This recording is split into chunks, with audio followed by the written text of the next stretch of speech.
Hello, I'm Amy, and you're listening to DCQ, Dublin City Questions, a podcast where DCU students sit down with academic experts to explore how big ideas from IR and politics to law and media shape the world around us.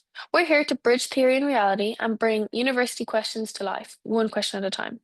I'm Aimee Byrne, one of the student hosts here at DCQ. In this episode, I'm joined by Dr. Rivetti with research interests in democratic politics in Iran, authoritarian resistance, and popular uprising. And we'll be discussing all of this today. Okay, so hello, welcome. I first wanted to ask you, how did you get interested in international relations? Good morning. So the way in which I got interested in IR has been a bit of, it's been actually random in the sense Mm, that what I was, I think, really interested in was to understand international politics, not necessarily, something that in the more mainstream definition of the discipline of IR we define mm, as such. So I was very interested in questions of democracy, questions of authoritarianism, why we have some countries that, are dictatorships, why other countries are not.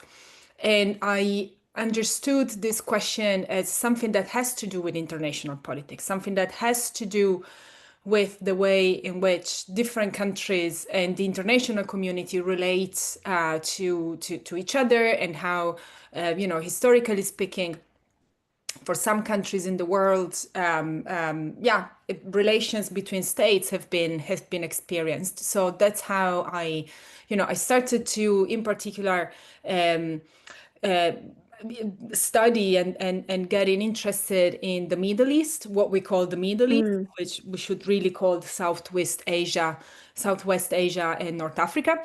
And with these questions in mind, I started to delve into the question of international politics, really. Okay, that's very interesting. Your research paper, Liberating the Women of Iran, the Regime Change of the Industry, Women's Rights, and Imperial Wars, um, was that something you found through learning about international politics, or was that something you kind of already had an interest in that maybe encouraged you to get into international politics? No, this is something that I very much, this is an interest and the focus that I very much got from studying IR. So that paper is part of a larger, reflection that, of course, it's not only mine. There's Mm, an awful lot of people who, are writing and researching on this topic. But the idea is to look at how, in different ways and very specific ways, depending on the country, the historical context, depending on, different circumstances, the principle and the very noble idea of women's rights and women's bodily autonomy and so forth and so on mm, are being instrumentalized to justify military attacks, are being instrumentalized to justify one country attacking another. So in that piece, we very much focus on the so-called 12 Days War in mhm, last June 2025, when Israel attacked Iran, and then Iran, sorry, responded, and so hence the war started. But this is very much something that this is a debate, this is a strand in research that I very much started to be interested in 2001, when after 9/11, the US attacked unilaterally and invaded Afghanistan because of, as a retaliation, as a counterattack following 9/11. mm. And of course, as we also have discussed in class, of course, the trope of liberating Afghan women from, the violence exercised over them, imposed on them by their brothers, husbands, sons, uncles, and so forth, and Mm, so was a central justificatory trope in in the attack. And back then, I mean, 25 years ago, we lived in a very different world. So I do remember, while today to me is crystal clear, and I think thanks to the time I spent studying and reflecting on, the writing of other scholars, to me today is crystal clear that it's very difficult to never happened in history to actually liberate women through the imposition of war and Mm. hence violence. Back then, the world, and even myself, I was of course much younger, but I was really confused, and so this question was really something it took me a very long time to, to really being able to kind of dissect all the different elements that were and kind of assumptions that were Mm. underneath, so to say, this question. But yeah, this is something that that article is part of that kind of reflection that to me came thanks to IR and the study. Okay. And kind of through your research in that, obviously recently there's the women in Iran protesting against wearing headscarves. Um, do you think that is something that will come about of great societal change, or do you think that's, there'll be a crackdown by people like brothers, husbands, uncles? Do you think they're gonna stop that, or do you think there'll be real change out of this protest? This is a great question. I think that the change, the cultural and social change, has already happened. And Mm. I think that the woman life freedom uprising movement, so the big protest that lasted for months and months in Iran, started in September 2022, are an evidence, are a manifestation of the fact that actually that change that is about women's bodily, the right of women to bodily autonomy, has already happened, and that's why the uprising took place. The interesting thing about the uprising is that, and this is, also this came out in conversations with, with friends in Iran as well, who of course would have my age, so older than the majority of the people who were out during woman life freedom, Mm. but who have a very interesting viewpoint, because of course they are able to compare the woman life freedom uprising with previous protests against mandatory Mm. hijab, right? So what my friends were telling me is that one of the most striking characteristics of woman life freedom was that, of course, you had in the square, in the streets, young women protesting, with no veil, chanting slogans against compulsory hijab, and so forth and so on. But there were their brothers, their fathers, their husbands, uncles, and so forth and so on next to them, which is something that all my friends were saying was a big novelty, because this wouldn't have happened, in the past, when you would have men really kind of clinging on the principle of compulsory veiling as a very important principle, as a very important feature and characteristic of politics in Iran. So I think that this social and political change has already happened, and those who have a hard time to kind of cope with it are the authorities. The state Mm. is very, very resistant to kind of, just embrace this change. Although we are seeing some opening, we are seeing some changes. Still, repression, and by repression I mean arrests, detentions, are still very, very are numerous in Iran. Okay, cool. That's really interesting about your friend. I kind of want to diverge a bit. So you also wrote about the use of AI in IR classrooms. So obviously very topical at the moment. I was kind of wanted to know like what were your main research findings from that paper? And do you think there is any benefits from the use of AI in for students, for lecturers, or anyone really getting interested in politics? Yeah, great question. Thanks for asking. So the article is the result of a series of laboratories we ran 3 years ago with the first year IR students. So basically your cohort 3 years Mm. ago. Um, so the labs, I mean the experience overall was fantastic. I loved it. It was very intense because we had 8 hours per week, with small groups. So as you know, the class is very big. So it was students from your very class, the same module. So we divided the class in several groups, smaller groups. So it was very intense because we spent a lot of time in the classroom, right? And we basically were using ChatGPT, so the free version, so the version that everybody's using, the most accessible at least. We were using it with the students, so we were running prompts and we were reflecting on. I mean, we were doing different type of exercises, and we were reflecting on each exercise at the end of it. So the takeaway points from that experience were several.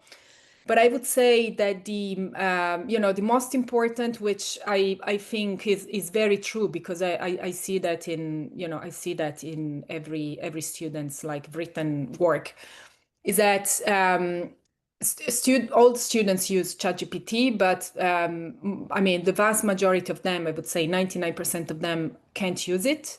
So what usually students do is simply copy pasting whatever AI, whatever the text, whatever the chatbot is giving them, which results into an extremely superficial, vague, ill-informed, very often like ChatGPT. Chippy choppy and you don't know what's going on. Yeah, yeah. There's a very specific writing style, which is, very typical. Very often there's confabulation. Chatbots confabulate a lot. So we're talking like facts, totally made up facts, made up words, made up references. So that was a significant finding for the students, at least, we observed the learning curve from, wow, this is fantastic, ChatGPT knows everything, to at the end of the labs, wow, this is really bad. So that was a significant learning curve, but also students observed how much time, much more time you need when you use ChatGPT to actually verify in each information, considering that there's a lot of confabulation, which is a time you don't need when you don't use ChatGPT and you use Google Scholar, or you kind of find references and build on the readings instead of doing the opposite. So these were the takeaway points for students. And just to finish up on this, because I think this is the really takeaway point for us, at least for the institutions, for staff, is that we need to come up with a way to learn students to use ChatGPT, because this is not going, and I mean it's not going away at all. Yeah. So what we should do, but this was our analysis, not necessarily what the institution is like, is that we should critically engage this tool and give the students the instruments to do the same. While, as you probably know, DCU and generally speaking institutions have a very different approach, which is the one of banning, which is the one of not. I mean, if you use ChatGPT in this way, then it's plagiarism. Therefore, you're possibly kind of guilt of plagiarism, which is a major violation of academic integrity. So it was a very nice, very good experiment that we did with students. And I was really hoping that the university would have funded new rounds of laboratory. Unfortunately, hasn't happened. Maybe in the future, fingers crossed. Okay, that was very interesting. Thank you. And then I also wanted to ask you, so you're very vocal about your support for Palestine, and I love your weekly vigils that you hold on campus. I just want to ask you, like, why do you think that grassroots movements such as these weekly vigils are so important? Like, do you think these will cause a huge impact globally, or is it more just to keep things on the ground and keep it in people's minds? So, social movements and different initiatives have different objectives at different points in time. So, at the moment, Mm, for us, what it's the end of the semester. Students already have their minds on, assignments and so forth and so on. So at this very moment, in this very specific circumstance and context, what is important for us is just, is just a kind of signaling that, that there's still this going on, and, and there's staff and students who are mobilized around the issue. But of course, this hasn't always been the case. We have seen the mobilization against the genocide is definitely the most important event in international politics, apart from the genocide itself. But talking about the impact of social movement is definitely the most important event or phenomena that has taken place in the past 3 years. There is nothing that is comparable to it in terms of the quantity of people that have been mobilized globally, but also in terms of the impact. It is very clear that national governments would rather not take any action, would rather not sanction Israel for not complying with its duty under international law. Would rather kind of ignore and overlook major war crimes, and even, an ICC arrest warrant against Prime Minister Netanyahu and Gallant, even like a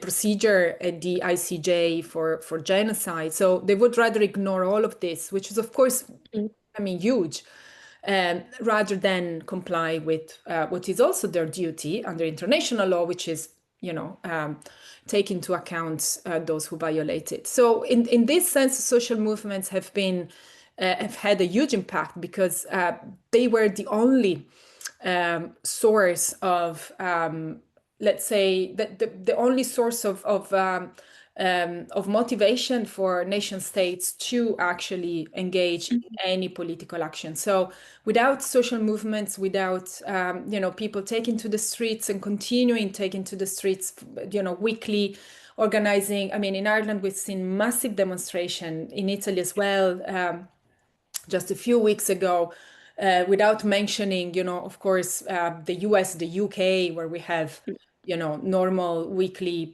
marches of millions and millions and millions of people. So without that, not only the genocide would have not, no state would have not taken any, action against any sanctioning really Israel, but also the genocide would have not been even in the news probably. So this is a good testimony of the importance and impact of social movements. We often tend to think about social movement and politics as something that, unless it gives immediate results, then it's useless, then it's, we are very prone to hopelessness, I think. But it doesn't work in this way. It just doesn't work in this way. I don't think that when we think about social movement, we should think along the lines of success or failure. It's never like that. Social movements make an impact. They transform, they hold to account, they push action for actions and so forth and so on. It's never a black and white failure versus success picture. It's a much more nuanced. And I think they have been, extremely effective in this sense. I agree with you there. And because you mentioned that Ireland was very vocal, definitely the people anyway, and as well our government being one of the first countries to recognize Palestine as a state. But do you think that the Irish government has done enough? And kind of like, do you think we've done enough? And then us being a part of the EU, do you think that's maybe hindered our ability to kind of speak about more or to have more actual change and kind of maybe doing it quicker, if you know what I mean? Mm-hmm. I think that's, compared to the average, lack of action by nations Mm. around the Yep. world, Ireland is an outlier, right? It's really Mhm. done a lot. But I don't think, in reality, international law is pretty clear. It's very clear. Hmm. There's very little room for ambiguity there, and no country has complied with with what they should have done by if they were complying with international law. So in this sense, Ireland hasn't done enough, and there's no state that Hmm. has done enough. Even like the suspensions of or interruption of trade agreements in the field of military technology, weapons, and so forth and so on, that, for instance, the UK has engaged in, or more recently, Germany engaged in. In reality, if you look at what actually those measures of suspension, entail is extremely minimal. And Mm. this means that actually the trade of weapons has continued, has continued throughout the past years. This is very clearly against what the international law, Yeah. requires of member states. Um, so and your second part of your question, I think, points us in the right direction, because even though legislation, international law are extremely clear, the application of international laws and the sanction for not complying with international laws are not a technical matter. They're all political. Okay, so Mm. when a state is taken into account or not taken, or when it's not taken into account, it is because there is enough, and there is not enough political pressure, to do that. So Mm. this is a very political matter. It's not technical, it's not legal, Mm. it's very political. And in this sense, issues such as EU membership, or situations like Israel being an important trade partner, maybe not necessarily in the military sector, but maybe in the technological sector or in the Mm. research and innovation sector. So these are all elements that definitely make it more difficult for states to comply. So if we look at, for instance, the research environments or the research sector, including universities, so public research institutions, and big funding programs, EU programs such as Horizon Europe, which would be the most famous one. It is very clear that the continuation of Israel membership in Horizon Europe is a violation of Horizon Europe regulation themselves. But Hmm. it has been, in the past 3 years, but even earlier, because of course there have been a lot of mobilizations earlier than October 2023, for asking that Israel was excluded from Horizon Europe, have been very difficult, haven't been successful so far, in Okay. the sense that Israel is still partner. But again, it's a very political battle, and I'm not hopeless. I think that Mm. we get there. It doesn't mean that we will be able. It doesn't mean that those who stand for the respect of international law, those who stand for the application of international law, because they understand international law as something that guarantees everybody's rights, um, Mm. although they haven't been successful so far, it doesn't mean that they won't be in the future. And I think that I'm of course part of that group. I think Mm. that we will be able to make a difference. It's perhaps not very, as you mentioned, being quick, right? Perhaps Mm. not extremely, perhaps not tomorrow, perhaps not the day after tomorrow, but this is not excuse for stopping demanding accountability. 100%. And kind of as a last little finishing question, because it happened last night, the UN approved Donald Trump's peace plan. Do you think like it's a good thing? Do you think it will cause like real change in Gaza, Palestine, and Israel? Or do you think it's more of a surface level, this is what's going to happen? So I don't think, unfortunately, I don't think it will be a surface level. I think it will Mm, cause actual change, but not a change. This is my analysis, of course, not a change in the direction of peace and justice, which are two okay. things that must go together. There will never be peace without justice, and you know. Mm-hmm. And if we look at Israel, Palestine, what we see is a very clear situation of injustice where we have one fully sovereign country, one of the a country with one of the most powerful armies in the world, illegally occupying another nation, which is not even Mm, recognized, as a country with yeah. no army, and no sovereignty and so forth and so on. So unfortunately, what will probably happen is that we are going towards a scenario in which the what we call the Israeli occupation of Palestine will more and more clearly become the American Israeli occupation of Mm, Palestine, with a very clear transfer of, at least partially, of the privileges of the occupying and the power of occupying powers from Israel to the US. And therefore it what will happen is that there would be an entrenchment of interest in keeping the situation as it mm, is. Of course, there is, we should also say something about the importance of of like carpet bombing stopping, which of course is an important element here. The Palestinian population of Gaza in particular are really, like, I mean, it's not life, it's bare survival. mm-hmm. I mean, we all have seen and do continue to see pictures and videos. So there's something that should be said about it. Although, as we know, while carpet bombing have stopped, violence hasn't stopped, and Yeah. and the killing of Palestinians haven't stopped in Gaza. In the West Bank, we are witnessing a very clear worsening of the occupation, with the Knesset voting for the annexation of the West Bank.